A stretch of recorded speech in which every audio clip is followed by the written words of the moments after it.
Welcome back to career vein updates. 2025-26 academic ഇയറിലോട്ടുള്ള BEd അഡ്മിഷനുമായി ബന്ധപ്പെട്ട് ഏറ്റവും അവസാനമായിട്ട് കേരള യൂണിവേഴ്സിറ്റി ഇന്ന് ഓൺലൈൻ അപേക്ഷ ക്ഷണിച്ചിരിക്കുകയാണ്. അപ്പോൾ എല്ലാ വിദ്യാർത്ഥികൾക്കും കേരള യൂണിവേഴ്സിറ്റിയിലെ ഗവൺമെൻറ് എയ്ഡഡ് സെൽഫ് ഫിനാൻസ് കോളേജിൽ വിദ്യാർത്ഥികളുടെ ഡിഗ്രി അല്ലെങ്കിൽ PG മാർക്കിനെ ബേസ് ചെയ്തുകൊണ്ടുള്ള നോർമലായിട്ടുള്ള അഡ്മിഷൻ ഇപ്പോൾ അപേക്ഷ കൊടുക്കുവാൻ സാധിക്കുന്നതാണ്. അപ്പോൾ വിദ്യാർത്ഥികൾക്ക് എങ്ങനെ സ്വന്തമായിട്ട് മൊബൈൽ ഫോൺ വഴി അപേക്ഷ നൽകുവാൻ സാധിക്കും, അതോടൊപ്പം തന്നെ അഡ്മിഷൻ സംബന്ധമായിട്ട് എന്തൊക്കെ കാര്യങ്ങളാണ് ശ്രദ്ധിക്കുന്നത് തുടങ്ങിയ പ്രധാനപ്പെട്ട കാര്യങ്ങൾ ഉൾക്കൊള്ളിച്ചുകൊണ്ടുള്ള ഡീറ്റെയിൽഡ് ഇൻഫർമേഷനാണ് ഈ വിളിങ്ങളുമായി പങ്കുവെക്കുവാൻ ആഗ്രഹിക്കുന്നത്. അപ്പോൾ വിശദമായി വിട്ടു പോകുന്നതിന് മുമ്പ് എഡ്യൂക്കേഷൻ അഡ്മിഷൻ സംബന്ധമായിട്ടുള്ള എല്ലാ കാര്യങ്ങൾക്കും നമ്മുടെ ചാനൽ മറക്കാതെ സബ്സ്ക്രൈബ് ചെയ്ത് വെക്കുവാനും ബെല്ലൈക്കൻ എനാബിൾ ചെയ്ത് വെക്കുവാനും ആമുഖമായിട്ട് ഓർമ്മപ്പെടുത്താൻ. അപ്പോൾ BEd അഡ്മിഷനുമായി ബന്ധപ്പെട്ട് കേരള യൂണിവേഴ്സിറ്റിയുടെ ഒഫീഷ്യൽ വെബ്സൈറ്റ് നോട്ട് ചെയ്ത് വെക്കുക. അതായത് admissions.keralauniversity.ac.in. ജസ്റ്റ് ഗൂഗിൾ അടിച്ചു കഴിഞ്ഞാൽ ഡയറക്റ്റ് ഫസ്റ്റ് കാണുന്ന ലിങ്ക് ക്ലിക്ക് ചെയ്ത് കഴിഞ്ഞാൽ വിദ്യാർത്ഥികൾ ഈ ഒരു പേജിലോട്ട് പ്രവേശിക്കാൻ സാധിക്കുന്നതാണ്. ഇവിടെ ജസ്റ്റ് നിങ്ങൾക്ക് മൂന്നാമതായിട്ട് BEd ലിങ്ക്, അതായത് ക്ലിക്ക് ഹിയർ എന്നുള്ള ആ ഒരു ലിങ്ക് നിങ്ങൾ ക്ലിക്ക് ചെയ്യുക. അപ്പോൾ വിദ്യാർത്ഥികൾക്ക് BEd 2025-26 പേജിലോട്ട് വരാൻ സാധിക്കും. ഇന്നാണ് അതായത് അപേക്ഷ വിളിച്ചിട്ടുള്ളത്. അപ്പോൾ എല്ലാ വിദ്യാർത്ഥികൾക്കും ഇവിടെ കാണാൻ സാധിക്കുന്നത് നിലവിൽ വിദ്യാർത്ഥികൾക്ക് കേരള യൂണിവേഴ്സിറ്റിയുടെ BEd അഡ്മിഷനുമായി ബന്ധപ്പെട്ട് ലാസ്റ്റ് ഡേറ്റ് 22/6/2025 വരെയാണ്. അതേപോലെ MG യൂണിവേഴ്സിറ്റി, അതേപോലെ കാലിക്കറ്റ് യൂണിവേഴ്സിറ്റി ഒക്കെ ഡേറ്റ് എക്സ്റ്റെൻഡ് ചെയ്തിട്ടുണ്ട്. 16/6/2025 വരെ അപേക്ഷ കൊടുക്കാം. അപ്പോൾ ഏറ്റവും അവസാനമായിട്ട് കേരള ഇനി കണ്ണൂർ യൂണിവേഴ്സിറ്റിയാണ് ബാക്കിയുള്ളത്. അതുമായി ബന്ധപ്പെട്ട അപ്ഡേറ്റ്സ് ഉടൻ തന്നെ വിദ്യാർത്ഥികൾക്ക് ലഭിക്കുന്നതായിരിക്കും. ആ സമയത്ത് കൃത്യമായിട്ട് നമ്മൾ ചാനൽ ത്രൂ അറിയിക്കുന്നതായിരിക്കും. അപ്പോൾ കേരള യൂണിവേഴ്സിറ്റി, MG യൂണിവേഴ്സിറ്റി, അതേപോലെ തന്നെ കാലിക്കറ്റ്, ഈ 3 യൂണിവേഴ്സിറ്റി വിദ്യാർത്ഥികൾക്ക് ഇപ്പോൾ അപേക്ഷ കൊടുക്കുവാൻ സാധിക്കും. അതോടൊപ്പം തന്നെ മാർക്ക് കുറഞ്ഞ വിദ്യാർത്ഥികളെ സംബന്ധിച്ചിടത്തോളം ഞാൻ നേരത്തെ കൃത്യമായിട്ട് പറഞ്ഞിട്ട് പരമാവധി കേരളത്തിലെ എല്ലാ യൂണിവേഴ്സിറ്റിയിലും അപേക്ഷ കൊടുത്തിടുക. ഇനി അതോടൊപ്പം തന്നെ തീരെ മാർക്ക് കുറഞ്ഞ വിദ്യാർത്ഥികളാണെങ്കിൽ കേരളത്തിലെ യൂണിവേഴ്സിറ്റികളിലെ ഗവൺമെൻറ് എയ്ഡഡ് സെൽഫ് ഫിനാൻസ് കോളേജിലും അതുപോലെ മാനേജ്മെൻറ്റ് സീറ്റിലും പഠിക്കുവാൻ സാധിക്കാത്ത വിദ്യാർത്ഥികളാണെങ്കിൽ അത്തരത്തിലെ വിദ്യാർത്ഥികൾക്ക് കേരള PSCയുടെ അംഗീകാരമുള്ള, അതായത് കേരള യൂണിവേഴ്സിറ്റിയിൽ നിന്ന് BEd ചെയ്യുന്ന അതേ രീതിയിൽ വാല്യൂ ഉള്ള കേരള PSC അംഗീകാരമുള്ള BEd വിദ്യാർത്ഥികൾക്ക് ഇപ്പോഴും ചെയ്യാൻ സാധിക്കുന്നതാണ്. അതിൻ്റെയും അഡ്മിഷൻ ഓൾറെഡി സ്റ്റാർട്ട് ചെയ്തിട്ടുണ്ട്. അതുമായി ബന്ധപ്പെട്ടുള്ള അഡ്മിഷൻ സംബന്ധമായിട്ടുള്ള എല്ലാ കാര്യങ്ങളും നമ്മുടെ കെയർവേൻ്റെ ഭാഗത്തു നിന്ന് കൃത്യമായിട്ട് വിദ്യാർത്ഥികൾക്ക് അഡ്മിഷൻ സംബന്ധമായിട്ടുള്ള എല്ലാ നിർദ്ദേശങ്ങളും അഡ്മിഷനും വിദ്യാർത്ഥികൾക്ക് നൽകുന്നുണ്ട്. അതുമായി ബന്ധപ്പെട്ടുള്ള കാര്യങ്ങൾക്ക് ഒഫീഷ്യലായിട്ടുള്ള എൻ്റെ ആ ഒരു പേഴ്സണൽ നമ്പറിൽ വിദ്യാർത്ഥികൾക്ക് വാട്സപ്പ് വഴി നിങ്ങൾക്ക് BEd അഡ്മിഷൻ ഡീറ്റെയിൽസ് നിങ്ങൾ മെസ്സേജ് അയച്ചു കഴിഞ്ഞാൽ അതുമായി ബന്ധപ്പെട്ട ഇൻഫർമേഷൻ വിദ്യാർത്ഥികൾക്ക് ലഭിക്കുന്നതായിരിക്കും. ഈ ഒരു കാര്യം ജസ്റ്റ് ആമുഖമായിട്ട് ഓർമ്മപ്പെടുത്താൻ.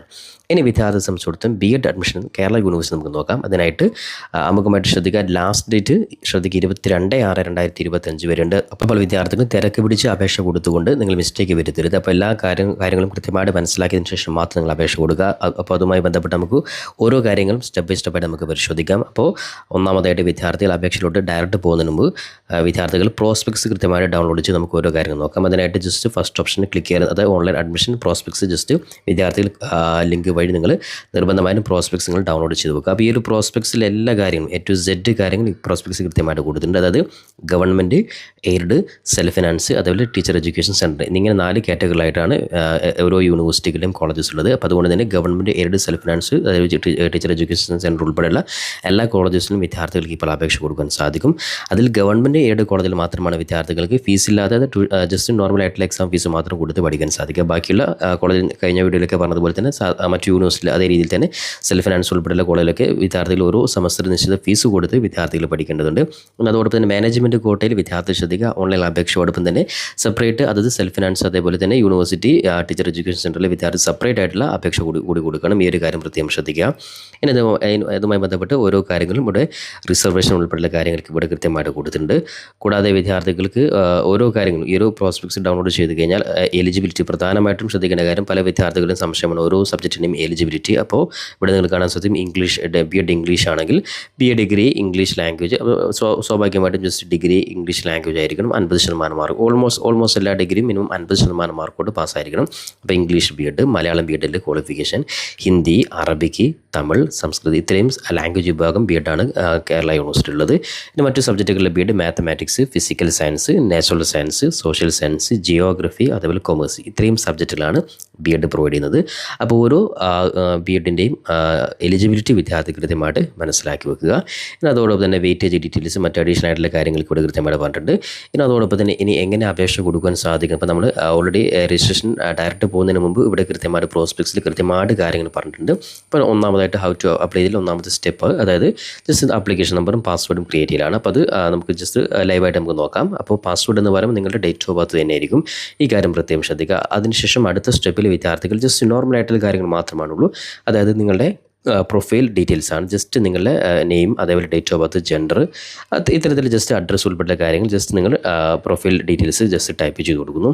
അതേപോലെ തന്നെ അടുത്ത ഘട്ടത്തിൽ രണ്ടാമത്തെ സ്റ്റെപ്പിൽ നിങ്ങളുടെ അക്കാഡമിക് ഡീറ്റെയിൽ ആണ്. അപ്പോൾ നിങ്ങളുടെ ജസ്റ്റ് മാർക്ക് ഡീറ്റെയിൽസ്, നിങ്ങളുടെ ഡിഗ്രിയുടെ മാർക്ക് ഡീറ്റെയിൽസ് ജസ്റ്റ് എൻ്റർ ചെയ്ത് കൊടുക്കുന്നു. അതോടൊപ്പം തന്നെ മൂന്നാമത്തെ ഓപ്ഷനാണ് ആഡ് ആൻഡ് ചേഞ്ച് ഓപ്ഷൻസ് ആണ്. ഇതാണ് ഏറ്റവും പ്രധാനപ്പെട്ട ഓപ്ഷൻസ്. അതായത് വിദ്യാർത്ഥികളെ സംബന്ധിച്ചിടത്തോളം 20 കോളേജസ് നിങ്ങൾക്ക് ഓപ്ഷനായിട്ട് കൊടുക്കാൻ സാധിക്കും. ഉദാഹരണത്തിന് ഇംഗ്ലീഷ് ബി എഡാണ് പഠിക്കാൻ, അതായത് ഇംഗ്ലീഷ് കഴിഞ്ഞ വിദ്യാർത്ഥി സംബന്ധിച്ച് ഇംഗ്ലീഷിലാണ് ബി എഡ് എടുക്കാൻ സാധിക്കുക. അപ്പോൾ ആ ഒരു ഇംഗ്ലീഷ് ബി എഡ് നിങ്ങൾക്ക് ഒന്നാമത് ഏതൊക്കെയാണ് ഗവൺമെൻറ് എയ്ഡഡ്, കൂടാതെ അതിനുശേഷം നിങ്ങൾക്ക് ഈ പറഞ്ഞ സെൽഫ് ഫിനാൻസ്, അതേപോലെ ടീച്ചേഴ്സ് എഡ്യൂക്കേഷൻ കോളേജ്, ഇത്രയും കോളേജിൽ നിങ്ങൾക്ക് മാക്സിമം 20 വരെ നിങ്ങൾക്ക് കൊടുക്കാൻ സാധിക്കും. അപ്പോൾ അതിൽ 1, 2, 3 അപ്പോൾ നിങ്ങൾക്ക് അഡ്മിഷൻ കിട്ടിയാൽ ഏറ്റവും കൂടുതൽ നിങ്ങൾക്ക് അഡ്മിഷൻ നിങ്ങൾക്ക് കിട്ടി കഴിഞ്ഞാൽ പോകുവാൻ സാധിക്കുന്ന സ്ഥലത്ത് മാത്രം നിങ്ങൾ ഒന്നാമത് 1, 2, 3 ഓപ്ഷൻ കൊടുക്കുക. കൂടാതെ മാർക്ക് കുറഞ്ഞ വിദ്യാർത്ഥിയെ സംബന്ധിച്ചിടത്തോളം നിങ്ങൾക്ക് സെൽഫ് ഫിനാൻസ് കോളേജിലേക്ക് ഏറ്റവും മുകളിൽ കൊടുക്കലാണ് ഏറ്റവും ബെറ്റർ. സ്വാഭാവികമായിട്ടും മാർക്ക് കുറഞ്ഞ വിദ്യാർത്ഥികൾ. ഓക്കെ, അപ്പോൾ ആ രീതിയിൽ നിങ്ങൾ കൃത്യമായിട്ടൊരു ധാരണ ഉണ്ടാക്കിയ ശേഷം മാത്രം നമ്മൾ ഈ ഒരു ഓൺലൈൻ പേജിലോട്ട് പോകാം. അപ്പോൾ അതിന് മുന്നോട്ട് ഒരു കോളേജ് ലിസ്റ്റ് കാര്യങ്ങളൊക്കെ ഇവിടെ കൃത്യമായിട്ട് കൊടുത്തിട്ട് നമുക്ക് ഓരോന്ന് ചെക്ക് ചെയ്യാം. ഓക്കെ, അപ്പോൾ വിദ്യാർത്ഥികൾക്ക് ഏഡ് ഓപ്ഷൻസ് ഇതൊക്കെ കൃത്യമായിട്ട് 20 ഓപ്ഷൻസ് നിങ്ങൾ ഇനി ഒരു വിദ്യാർത്ഥിക്ക് ആകെ 5 കോളേജ് കൊടുക്കുള്ളൂ, 5 മാത്രം കൊടുക്കുക. ഇനി മാക്സിമം 20 വരെ കൊടുക്കാമെന്നുള്ളൊരു ഓപ്ഷൻ ഉണ്ട്. അപ്പോൾ മാർക്ക് കുറഞ്ഞ വിദ്യാർത്ഥികളാണ് പരമാവധി 20 ഓപ്ഷൻസ് നിങ്ങൾ കൊടുത്തിടാൻ വേണ്ടി പ്രത്യേകം ശ്രദ്ധിക്കാം. ഇനി അതോടൊപ്പം തന്നെ നാലാമത് പേയ്മെൻ്റ് ആണ്. അപ്പോൾ പേയ്മെൻറ്റ് എന്ന് പറയുമ്പോൾ ജനറൽ വിഭാഗത്തിൽപ്പെട്ട വിദ്യാർത്ഥികൾ 1000 രൂപയാണ് ആപ്ലിക്കേഷൻ ഫീ ആയിട്ട് കൊടുക്കേണ്ടത്. SC/ST വിഭാഗത്തിൽപ്പെട്ടവരാണെങ്കിൽ 550 രൂപയാണ്. അപ്പോൾ നിങ്ങൾക്ക് ഓൺലൈനായിട്ട് ജസ്റ്റ് ഗൂഗിൾ UPI ഏതെങ്കിലും ഗൂഗിൾ പേയോ ഫോൺ പേയോ നിങ്ങൾ ഏതെങ്കിലും ഒരു മെത്തേഡ് നിങ്ങൾക്ക് എളുപ്പത്തിൽ നിങ്ങൾക്ക് പേയ്മെൻറ്റ് നിങ്ങൾക്ക് കൊടുക്കുവാൻ സാധിക്കുന്നതാണ്. അപ്പോൾ ഇത്രയും കാര്യം കൊടുത്തു കഴിഞ്ഞാൽ 5ാമത്തെ സ്റ്റെപ്പിലാണ് നിങ്ങൾ ഫോട്ടോ സിഗ്നേച്ചർ. അപ്പോൾ നിങ്ങൾ കേരള യൂണിവേഴ്സിറ്റിയിൽ അപേക്ഷ കൊടുക്കുമ്പോൾ, ബി എഡ് അപേക്ഷ കൊടുക്കുമ്പോൾ എന്തൊക്കെയാണ് ഡോക്യുമെൻറ്റ്സ്, ആകെ 2 ഡോക്യുമെൻറ്റ്സാണ് ആവശ്യമായിട്ടുള്ളത്. അതായത് നിങ്ങളുടെ ഫോട്ടോയും സിഗ്നേച്ചർ. നോർമലായിട്ട് നിങ്ങൾ ഓൾഡ് മറ്റ് യൂണിവേഴ്സിറ്റിയിലേക്ക് അപേക്ഷ കൊടുത്ത വിദ്യാർത്ഥികൾ നിങ്ങളുടെ കൈവശം ഫോട്ടോയുണ്ട്. അതായത് ജസ്റ്റ് 40 KB ഫോട്ടോയും അതേപോലെ തന്നെ ഈ രീതിയിലുള്ള ഒരു സിഗ്നേച്ചറും അത് മാത്രം നിങ്ങൾ അപ്ലോഡ് ചെയ്ത് കൊടുത്താൽ മതി. മറ്റുള്ള സർട്ടിഫിക്കറ്റിലൊന്നും നിങ്ങൾ അപ്ലോഡ് ചെയ്യേണ്ട. എന്നാൽ MG യൂണിവേഴ്സിറ്റിയിലേക്ക് ഓരോ ഡോക്യുമെൻറ്റ്സും അപ്ലോഡ് ചെയ്ത് കൊടുക്കണം. എന്നാൽ കേരള യൂണിവേഴ്സിറ്റിയിൽ അപേക്ഷ സമയത്ത് ഈ പറയുന്ന ഫോട്ടോയും സിഗ്നേച്ചർ മാത്രമാണ് അപ്ലോഡ് ചെയ്യേണ്ടത്. ബാക്കിയുള്ള ഏതെങ്കിലും വെയിറ്റേജ് ഡീറ്റെയിൽസ് ഉൾപ്പെടെയുള്ള കാര്യങ്ങൾ നിങ്ങൾ NSS NCC പോലെ അങ്ങനെ എന്തെങ്കിലും വെയിറ്റേജ് കൊടുത്തിട്ടുണ്ടെങ്കിൽ ആ പറയുന്ന എല്ലാ ഒറിജിനൽ സർട്ടിഫിക്കറ്റ് നിങ്ങൾ അഡ്മിഷൻ സമയത്ത് ഹാജരാക്കിയാൽ മതി. അതേപോലെ സമ്പന്ന വിഭാഗത്തിൽപ്പെട്ടവരാണെങ്കിൽ OBC വിഭാഗക്കാർ non community certificate, EWS certificate, SC/ST വിഭാഗക്കാർ അവിടെ കമ്മ്യൂണിറ്റി സർട്ടിഫിക്കറ്റ്, ഇങ്ങനെയുള്ള സർട്ടിഫിക്കറ്റ് നിങ്ങൾ അഡ്മിഷൻ സമയത്ത് നിങ്ങൾ ഹാജരാക്കിയാൽ മതി. അപ്പോൾ അതുകൊണ്ട് തന്നെ വെയിറ്റേജ് ഡീറ്റെയിൽസ് കൊടുക്കുന്ന വിദ്യാർത്ഥികൾ നിർബന്ധമായിട്ട് നിങ്ങളുടെ കൈവശം ഇത്തരത്തിൽ സർട്ടിഫിക്കറ്റ് ഉണ്ട് എന്നുള്ള കാര്യം നിങ്ങൾ ഉറപ്പ് വരുത്തുക. അപ്പോൾ ഇത്രയും കാര്യം കൊടുത്തു കഴിഞ്ഞാൽ ജസ്റ്റ് വെരിഫൈ ചെയ്യുക, ആപ്ലിക്കേഷൻ ഒന്ന് വെരിഫൈ ചെയ്യുക, എല്ലാ കാര്യം കൃത്യമായി ഉറപ്പ് വരുത്തുക. എല്ലാം റെഡിയാണെന്ന് ഉറപ്പ് വരുത്തിയാൽ മാത്രം നിങ്ങൾ ഫൈനൽ സബ്മിറ്റ് ബട്ടൺ പ്രസ് ചെയ്ത് ആ പ്രിൻ്റ് ഔട്ട് നിങ്ങൾ അത് കംപ്ലീറ്റ് ചെയ്ത് ആ ഒരു ആപ്ലിക്കേഷൻ ഫോം പ്രിൻ്റ് ഔട്ട് നിങ്ങൾ ഒന്നുകിൽ പ്രിൻ്റ് എടുത്ത് വെക്കുക, അല്ലെങ്കിൽ മൊബൈൽ ഫോൺ ചെയ്യുന്നവർ ജസ്റ്റ് PDF ആയിട്ട് സേവ് ചെയ്ത് വെക്കുക. ബാക്കി എല്ലാ സ്റ്റെപ്പുകൾക്കും ഈ ഒരു ആപ്ലിക്കേഷൻ ഫോം അത് കംപ്ലീറ്റ് ചെയ്ത ആപ്ലിക്കേഷൻ ഫോം നിങ്ങൾ നിർബന്ധമായിട്ടും ഹാജരാക്കണം. അതുകൊണ്ട് PDF നിങ്ങൾ സേവ് ചെയ്ത് വെക്കുക. ഇക്കാര്യം പ്രത്യേകം ശ്രദ്ധിക്കുക. ഇനി ഔട്ട്സൈഡിൽ നിന്നൊക്കെ ചെയ്യുന്നവരാണെങ്കിൽ ആ ചെയ്ത് വെച്ച PDF നിങ്ങൾ വാട്സപ്പ് വഴിയോ അല്ലെങ്കിൽ ഇമെയിൽ വഴിയോ നിങ്ങൾ അയക്കാനും പ്രത്യേകം ശ്രദ്ധിക്കാം. അപ്പോൾ ഇത്രയും കാര്യങ്ങൾ മാത്രമാണ് അപേക്ഷയുമായി ബന്ധപ്പെട്ട് ശ്രദ്ധിക്കേണ്ടത്. അപ്പോൾ നമുക്ക് ഇനി ഈ ഒരു ആപ്ലിക്കേഷൻ്റെ പ്രിൻ്റ് ഔട്ട് നിങ്ങൾ എവിടെയും കൊടുക്കേണ്ട ആവശ്യമില്ല. ഇനി അതോടൊപ്പം തന്നെ വിദ്യാർത്ഥികൾ ഇനി എന്തെങ്കിലും അടുത്ത ഘട്ടത്തിൽ നിങ്ങൾ ട്രയൽ അലോട്ട്മെൻറ്റ്, ഫസ്റ്റ് അലോട്ട്മെൻറ്റ് ഉൾപ്പെടെ ഓരോ കാര്യങ്ങൾക്കും വീണ്ടും നമ്മൾ ഹോം പേജിലോട്ട് വന്ന് ലോഗിൻ ചെയ്തിട്ടാണ് നിങ്ങൾ ആപ്ലിക്കേഷൻ നമ്പർ നേരത്തെ പറഞ്ഞ പാസ്വേഡ് നിങ്ങളുടെ ഡേറ്റ് ഓഫ് ബർത്തും ടൈപ്പ് ചെയ്ത് ലോഗിൻ ചെയ്തിട്ടാണ് നിങ്ങൾ ബാക്കിയുള്ള എല്ലാ കാര്യങ്ങളും നിങ്ങൾ ചെയ്യേണ്ടത്. ആ കാര്യം നമുക്ക് നോക്കാം. അപ്പോൾ ഇത്രയും കാര്യങ്ങൾ ജസ്റ്റ് ഒന്ന് മനസ്സിലാക്കി വെക്കുക. അതുപോലെ അഡ്മിഷൻ്റെ പ്രൊസീജിയർ ഇവിടെ കൃത്യമായിട്ട് കൊടുത്തിട്ടുണ്ട്. Trial allotment, first allotment, second allotment, third allotment, അതുപോലെ സ്പോട്ട് അലോട്ട്മെൻറ്റ് ഉൾപ്പെടെയുള്ള കാര്യങ്ങളൊക്കെ ഇതിൽ കൃത്യമായിട്ട് കൊടുത്തിട്ടുണ്ട്. അതിൽ ജസ്റ്റ് ഫീസ് സ്ട്രക്ചർ ഇവിടെ നിങ്ങൾ കാണാൻ സാധിക്കും. ഫീസ് സ്ട്രക്ചർ ഇവിടെ കൊടുത്തിട്ടുണ്ട്. അതായത് ടീച്ചേഴ്സ് എഡ്യൂക്കേഷൻ്റെ ഫീസ് സ്ട്രക്ചറും അതേപോലെ തന്നെ ഗവൺമെൻറ് എയ്ഡ് സെൽഫ് ഫിനാൻസ് കോളേജിലെ ഫീസ് സ്ട്രക്ചറും ഓരോ ഫീസ് സ്ട്രക്ചറും വ്യത്യാസമുണ്ട്. അപ്പോൾ അതുകൊണ്ട് ഇവിടെ നിങ്ങൾ കൃത്യമായിട്ട് ഫീസ് സ്ട്രക്ചർ ഇവിടെ കാണാൻ സാധിക്കും. അതേപോലെ തന്നെ ബാക്കിയുള്ള ഓരോ ഒറിജിനൽ സർട്ടിഫിക്കറ്റ് എന്തൊക്കെയാണ് നിങ്ങൾ ഹാജരാക്കുന്നത് അതൊക്കെ നമുക്ക് അഡ്മിഷൻ സമയത്ത് സെപ്പറേറ്റ് ആയിട്ട് നമുക്ക് അതിൻ്റെ ഇൻഫർമേഷൻ വെച്ചുള്ള ഒരു വീഡിയോ സെപ്പറേറ്റ് വിദ്യാർത്ഥികൾ കൊണ്ട് ചെയ്യുന്നതായിരിക്കും. അപ്പോൾ എന്തായാലും ഏകദേശം എന്തൊക്കെ സർട്ടിഫിക്കറ്റുകളാണ് നിങ്ങൾ അഡ്മിഷൻ സമയത്ത് നിങ്ങൾക്ക് ആവശ്യമായിട്ടുള്ളത് എന്ന് ഇവിടെ നിങ്ങൾക്ക് ഈ ഒരു പേജിൽ നിങ്ങൾക്ക് കാണാൻ സാധിക്കും. അപ്പോൾ ഇതൊക്കെ നിങ്ങൾ കൈവശമുണ്ട് നിങ്ങൾ ഉറപ്പ് വരുത്തുക. ഇതിലുണ്ട് അത് TC വേണം, അതേപോലെ കോൺടാക്ട് സർട്ടിഫിക്കറ്റ് വേണം. ഓക്കെ, അപ്പോൾ മൈഗ്രേഷൻ കേരളത്തിന് പുറമേയുള്ള യൂണിവേഴ്സിറ്റിയിലാണ് മൈഗ്രേഷൻ സർട്ടിഫിക്കറ്റ്. ഈ രീതിയിലുള്ള എല്ലാ കാര്യം ഇവിടെ കൃത്യമായിട്ട് കൊടുത്തിട്ടുണ്ട്. അതൊക്കെ ഒന്ന് കൃത്യമായിട്ട് വായിച്ചു നോക്കുക. OBC വിഭാഗക്കാർ non criminal certificate, EWS certificate, അതേപോലെ ഡിസബിലിറ്റി ഉള്ളവർ ഡിസബിലിറ്റി സർട്ടിഫിക്കറ്റ് ഇതൊക്കെ കൃത്യമായിട്ടൊന്ന് വായിച്ചു നോക്കുക.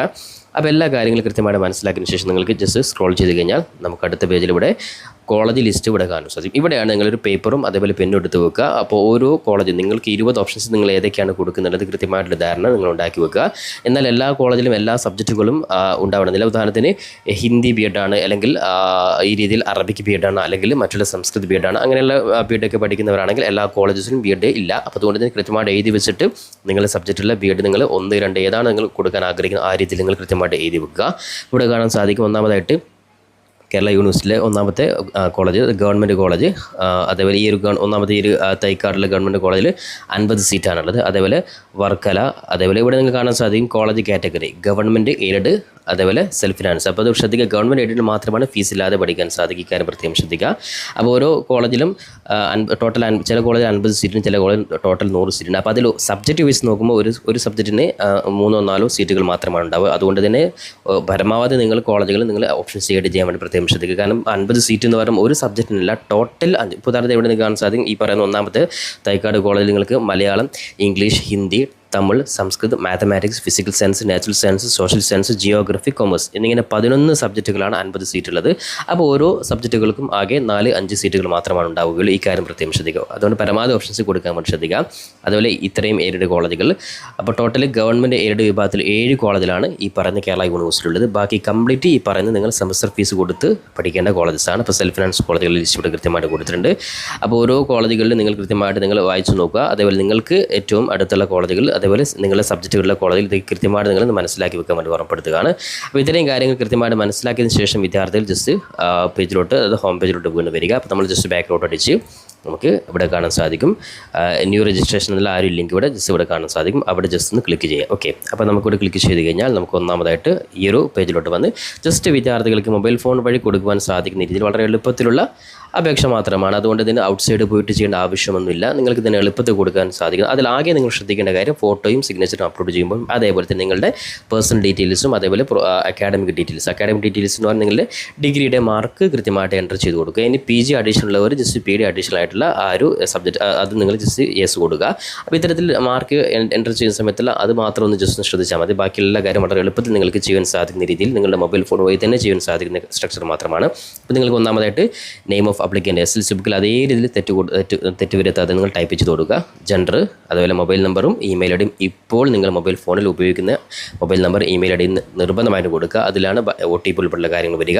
നാഷണാലിറ്റി ഇന്ത്യ സെലക്ട് ചെയ്ത് കൊടുക്കുക. അതുപോലെ ഡേറ്റ് ഓഫ് ബർത്ത് കൃത്യമായിട്ട് ടൈപ്പ് ചെയ്ത് കൊടുക്കുക. ഈ ഡേറ്റ് ഓഫ് ബർത്ത് തന്നെയാണ് നിങ്ങളുടെ പാസ്വേഡ്. അപ്പോൾ നിങ്ങൾ ഡേറ്റ് ഓഫ് ബർത്ത് നിങ്ങൾ ജസ്റ്റ് ടൈപ്പ് ചെയ്ത് കൊടുക്കുമ്പോൾ നിങ്ങൾ ശ്രദ്ധിക്കുക, മിസ്റ്റേക്ക് വരരുത്. ഇമെയിൽ ID അതുപോലെ ഈ പറയുന്ന മൊബൈൽ നമ്പർ ഒന്നും കൂടി കൺഫേം ചെയ്ത് സബ്മിറ്റ് ബട്ടൺ പ്രസ് ചെയ്ത് കഴിഞ്ഞാൽ അടുത്ത സ്റ്റെപ്പിൽ വിദ്യാർത്ഥികൾക്ക് ജസ്റ്റ് നിങ്ങളുടെ മൊബൈൽ നമ്പറിലോട്ട് ഒരു OTP വരും. ആ OTP മാക്സിമം ഒരു വിത്തിൻ 30 സെക്കൻഡ് അല്ലെങ്കിൽ 40 സെക്കൻഡ്. ഇനി അഥവാ വിദ്യാർത്ഥികൾ അത് കൂടുതൽ സൈറ്റ് നെറ്റ്വർക്ക് ബിസി ആണെങ്കിൽ ജസ്റ്റ് ഒരു 1 മിനിറ്റ് ഒക്കെ നോർമൽ എടുക്കും. അപ്പോൾ നോർമലി ജസ്റ്റ് 10 സെക്കൻഡ് 20 സെക്കൻഡിനുള്ളിൽ തന്നെ വരും. ആ ഒരു OTP നമ്പർ കൃത്യമായിട്ട് നിങ്ങൾ അടുത്ത സ്റ്റെപ്പിൽ നിങ്ങൾ ടൈപ്പ് ചെയ്ത് കൊടുത്തു കഴിഞ്ഞാൽ സബ്മിറ്റ് ബട്ടൺ പ്രസ് ചെയ്ത് കഴിഞ്ഞാൽ നിങ്ങൾക്ക് അടുത്ത പേജിൽ നിങ്ങളുടെ ആപ്ലിക്കേഷൻ നമ്പറും അതേപോലെ പാസ്വേഡ് എന്ന് വെച്ചാൽ നിങ്ങൾ ഡേറ്റ് ഓഫ് ബർത്ത് ആണ്. അതിൻ്റെ ഒരു പേജ് നിങ്ങൾക്ക് കാണാൻ സാധിക്കും. ആ ഒരു പേജ് നിങ്ങൾ മൊബൈൽ ഫോണിൽ നിങ്ങൾ സ്ക്രീൻഷോട്ട് എടുത്ത് വെക്കുക. അതിന് പുറമെ നിന്ന് ചെയ്യുന്നവരാണെങ്കിൽ അതിന് പ്രിൻ്റ് ഔട്ട് എടുത്ത് വെക്കുക. അപ്പോൾ ആ ഒരു ആപ്ലിക്കേഷൻ നമ്പർ നിർബന്ധമായിട്ടും സേവ് ചെയ്ത് വെക്കുക. കാരണം പാസ്വേഡ് നിങ്ങളുടെ ഡേറ്റ് ഓഫ് ബർത്ത് ആണ്, അതുകൊണ്ട് യാതൊരു പ്രശ്നമില്ല. പക്ഷേ ആപ്ലിക്കേഷൻ നമ്പർ ഒരിക്കലും നിങ്ങൾ മറന്നു പോകരുത്, അത് കൃത്യമായിട്ട് സേവ് ചെയ്ത് വെക്കുക. ഓക്കെ, അപ്പോൾ അതിനുശേഷം ഇത്രയും കാര്യം ചെയ്ത് കഴിഞ്ഞാൽ ജസ്റ്റ് നമ്മൾ ഹോം പേജിലോട്ട് വന്ന് നിങ്ങളുടെ ഇവിടെ റൈറ്റ് സൈഡ് കാണാൻ സാധിക്കും ആപ്ലിക്കേഷൻ നമ്പറും അതേപോലെ തന്നെ പാസ്വേഡ്. അപ്പോൾ നിങ്ങൾക്ക് നേരത്തെ ലഭിച്ച ആ ആപ്ലിക്കേഷൻ നമ്പർ ഇവിടെ ടൈപ്പ് ചെയ്ത് കൊടുക്കുന്നു. പാസ്വേഡ് നിങ്ങളുടെ ഡേറ്റ് ഓഫ് ബർത്ത്, ഇപ്പോൾ ഉദാഹരണത്തിന് 19/5/2022 ആണെങ്കിൽ ജസ്റ്റ് ആ രീതിയിൽ തന്നെ 19/05/2024 ഉദാഹരണം പറഞ്ഞാണ്. ആ രീതിയിൽ നിങ്ങളുടെ ജസ്റ്റ് പാസ്വേഡ് ടൈപ്പ് ചെയ്ത് ലോഗിൻ ചെയ്ത് കഴിഞ്ഞാൽ നമുക്ക് അടുത്ത സ്റ്റെപ്പ് നമുക്ക് നോക്കാം. അപ്പോൾ അടുത്ത സ്റ്റെപ്പിൽ ലോഗിൻ ചെയ്ത് കഴിഞ്ഞാൽ ഏറ്റവും നിങ്ങൾ കാണാൻ സാധിക്കും നിങ്ങളുടെ യൂസർ ID യൂസർ നെയിം ഇവിടെ കാണാൻ സാധിക്കും. ഓക്കെ, അപ്പോൾ ഓരോ സ്റ്റെപ്പും ഇവിടെ കൃത്യമായിട്ട് കൊടുത്തിട്ടുണ്ട്. എന്തൊക്കെ കാര്യങ്ങളാണ് നിങ്ങൾക്ക് അതായത് ഏറ്റവും ലാസ്റ്റ് പ്രൊസീഡ് ബട്ടൺ പ്രസ് ചെയ്യുന്നതിന് മുമ്പ് മുഴുവൻ കാര്യം ഇവിടെ കൃത്യമായിട്ട് കൊടുത്തിട്ടുണ്ട്. അപ്പോൾ അതുകൊണ്ട് തന്നെ അപേക്ഷയുമായി ബന്ധപ്പെട്ട് നിങ്ങൾ ഇവിടെ തന്നെ ജസ്റ്റ് വായിച്ച് നോക്കിയാൽ മതി. ഒന്നാമത് ഞാൻ നേരത്തെ പറഞ്ഞ പ്രൊഫൈൽ ഡീറ്റെയിൽസ്, അതിൽ എന്തൊക്കെയാണ് ഡീറ്റെയിൽസ് ഇവിടെ കൃത്യമായിട്ട് കൊടുത്തിട്ടുണ്ട്. ഇമെയിൽ ID, ഫാദർ നെയിം, ഇതൊക്കെ ഓൾറെഡി നമ്മൾ പറഞ്ഞിട്ട്. ഇനി അതുപോലെ SCBC വിഭാഗക്കാരാണെങ്കിൽ മാത്രം നോൺ ക്രിമിനൽ സർട്ടിഫിക്കറ്റ് ഉള്ളവർ മാത്രമാണെങ്കിൽ SCBC വിഭാഗത്തിൽ ആ രീതിയിൽ കൊടുക്കുക, അല്ലാത്തവർ കൊടുക്കരുത്. അപ്പോൾ അതേപോലെ ഓരോ സ്റ്റെപ്പിലും നിങ്ങൾ സേവ് ആൻഡ് കണ്ടിന്യൂ എന്നുള്ള ബട്ടൺ ഉണ്ടാവും. ആ രീതിയിൽ save and continue button press ചെയ്ത് കഴിഞ്ഞാൽ നിങ്ങൾക്ക് അടുത്ത സ്റ്റെപ്പിലോട്ട് പോകാം. ഇനി അഥവാ നിങ്ങൾ വീണ്ടും ലോഗ് ഔട്ട് ചെയ്ത് പിന്നീട് നിങ്ങൾ ലോഗിൻ ചെയ്ത് ചെയ്യുകയാണെങ്കിൽ ഇതാണ് ഒന്നാമത്തെ സ്റ്റെപ്പ് പൂർത്തിയായി കഴിഞ്ഞാൽ അത് save and continue button press ചെയ്തിട്ടുണ്ടെങ്കിൽ നിങ്ങൾക്ക് അടുത്ത സ്റ്റെപ്പിൽ ലോഗിൻ ചെയ്ത് കഴിഞ്ഞാൽ രണ്ടാമത്തെ സ്റ്റെപ്പ് തൊട്ട് നിങ്ങൾ ചെയ്താൽ മതി. അപ്പോൾ അതുകൊണ്ട് നിങ്ങൾ എപ്പോൾ വേണം നിങ്ങൾക്ക് ചെയ്യാം, 22-ാം തീയതിക്കുള്ളിൽ എപ്പോൾ വേണം നിങ്ങൾക്ക് ചെയ്യാം. അപ്പോൾ academic profile details options add ചെയ്ത് കൊടുക്കുന്നു. പേയ്മെൻറ്റ് നേരത്തെ പറഞ്ഞ പോലെ ജസ്റ്റ് GPay UPI വഴി അയക്കുന്നു, ഫോട്ടോ അപ്ലോഡ് ചെയ്യുന്നു, വെരിഫൈ ചെയ്യുന്നു, പ്രിൻ്റ് ഔട്ട് എടുക്കുന്നു. അപ്പോൾ ഇത്രയും കാര്യങ്ങൾ മാത്രമാണ്. അപ്പോൾ അത് ജസ്റ്റ് പ്രൊസീഡ് ബട്ടൺ പ്രസ് ചെയ്ത് കഴിഞ്ഞാൽ വിദ്യാർത്ഥികൾക്ക് ഈ രീതിയിൽ ഞാൻ നേരത്തെ പറഞ്ഞ ഓരോ കാര്യങ്ങൾ കൃത്യമായിട്ട് ടൈപ്പ് ചെയ്ത് കൊടുക്കുക. വളരെ എളുപ്പത്തിലുള്ള കാര്യങ്ങൾ മാത്രമാണ്. അപ്പോൾ ഓരോ വെയിറ്റേജ് ഡീറ്റെയിൽസ് ആഡ് ചെയ്യുമ്പോൾ മാത്രം പ്രത്യേകം ശ്രദ്ധിക്കുക. അതായത് NCC അതുപോലെ NSS ഇതൊക്കെ നിങ്ങൾ ഡിഗ്രി ലെവൽ ഉണ്ടെങ്കിൽ മാത്രം നിങ്ങൾ ടിക്ക് ചെയ്യുക. ഇനി അഥവാ അറിയാതെ ടിക്ക് ചെയ്ത് പോയി കഴിഞ്ഞാൽ ഒരിക്കലും നിങ്ങൾ വെരിഫൈ ചെയ്യുന്ന സമയത്ത് കൃത്യമായിട്ട് നോക്കുക. നിങ്ങൾ ഫൈനൽ സബ്മിഷൻ നിങ്ങൾ അടിക്കരുത്. കൃത്യമായിട്ട് എല്ലാ കാര്യങ്ങളും കൊടുത്തതിന് ശേഷം മാത്രം നിങ്ങൾ ഉള്ളത് മാത്രം കൊടുക്കുക. അതുപോലെ സ്പെഷ്യൽ റിസർവേഷൻ, ഡിഫൻസ് കോട്ട, ഡിപ്പാർട്ട്മെൻറ്റ് കോട്ട, തമിഴ് ലിംഗ്വേജ് ഈ വിഭാഗത്തിലുള്ളവർ മാത്രം ടിക്ക് ചെയ്യുക. അല്ലാത്തവർ ഒരിക്കലും അത് ബ്ലൈൻഡ് കാൻഡിഡേറ്റ്സ്, ഡിസബിലിറ്റി ഉള്ളവർ, ബ്ലൈൻഡ് കാൻഡിഡേറ്റ്സ് അവർക്കും സെപ്പറേറ്റ് ഉള്ളവർ മാത്രം ഇല്ലാത്തൊരു ബോക്സ് ക്ലിക്ക് ചെയ്യരുത്. അതേപോലെ അപ്പോൾ ഈ ഒരു റിസർവേഷൻ മാത്രം ഒന്ന് ജസ്റ്റ് വിദ്യാർത്ഥി ശ്രദ്ധിക്കുക. അതിൽ ജസ്റ്റ് മാർക്ക് എൻ്റർ ചെയ്യുന്ന സമയത്തും ആ കാര്യം ശ്രദ്ധിക്കുക. ഓക്കെ, അപ്പോൾ ഇത്രയും കാര്യങ്ങൾ മാത്രം. അപ്പോൾ ഓരോ സ്റ്റെപ്പും ഞാൻ കൃത്യമായിട്ട് ഡീറ്റെയിൽ ആയിട്ടുള്ള വീഡിയോ ലെങ്ത് കൂട്ടാൻ ഉദ്ദേശിക്കുന്നില്ല. അപ്പോൾ ഇത്തരത്തിൽ വിദ്യാർത്ഥികൾ സ്വന്തമായിട്ട് നിങ്ങൾ മൊബൈൽ ഫോൺ വഴി തന്നെ അപേക്ഷ കൊടുത്തിടുക. അപ്പോൾ അപേക്ഷ കൊടുത്തു കഴിഞ്ഞാൽ അടുത്ത സ്റ്റെപ്പിലുള്ള വളരെ പ്രധാനപ്പെട്ട ട്രയൽ അലോട്ട്മെൻറ്റ്, അതേപോലെ എഡിറ്റ് ഓപ്ഷൻസ്, ഫസ്റ്റ് അലോട്ട്മെൻറ്റ് ഉൾപ്പെടെയുള്ള ഓരോ കാര്യങ്ങളും ഡേറ്റ് അത് കൃത്യസംബന്ധമായിട്ട് വിദ്യാർത്ഥി അത് ഓരോ കൃത്യമായിട്ടുള്ള 1-2 ദിവസം മാത്രമാണുള്ളൂ. അത് സമയത്തുള്ളിൽ വിദ്യാർത്ഥികൾ കൃത്യമായിട്ട് ചെയ്തിരിക്കുന്നത്. അതുകൊണ്ട് തന്നെ ഡേറ്റ് അറിയാതെ ഡേറ്റും സമയം അറിയാതെ പോകരുത്. അപ്പോൾ അതുകൊണ്ട് തന്നെ പരമാവധി നമ്മുടെ ചാനൽ ത്രൂ തന്നെ ഓരോ യൂണിവേഴ്സിറ്റിയിലും B.Ed ഉൾപ്പെടെയുള്ള മുഴുവൻ കോഴ്സുകളിലും അപ്ഡേറ്റ്സ്, ട്രയൽ അലോട്ട്മെൻറ്റ് ആയാലും ഫസ്റ്റ് അലോട്ട്മെൻറ്റ് ആയാലും ലാസ്റ്റ് സ്പോട്ട് അലോട്ട്മെൻറ്റ് ഉൾപ്പെടെയുള്ള മുഴുവൻ കാര്യങ്ങളും നമ്മുടെ ചാനൽ ത്രൂ നിങ്ങൾ അറിയിക്കുന്നതായിരിക്കും. അതുകൊണ്ട് ചാനൽ നിങ്ങൾ മറക്കാതെ സബ്സ്ക്രൈബ് ചെയ്ത് വെക്കാൻ, ബെല്ലൈക്കൻ എനാബിൾ ചെയ്ത് വെക്കുവാൻ, പരമാവധി നിങ്ങൾ സുഹൃത്തുക്കൾ കൂടി ഷെയർ ചെയ്ത് കൊടുക്കാൻ ഓർമ്മപ്പെടുത്തിക്കൊണ്ട് പുതിയൊരു എഡ്യൂക്കേഷൻ വീഡിയോയുമായി നമുക്ക് വീണ്ടും കണ്ടുമുട്ടാം. അതുവരെയും തൽക്കാലം ഇറ്റ്സ് മീ സവാദരി ചെരി. Thank you for watching this video.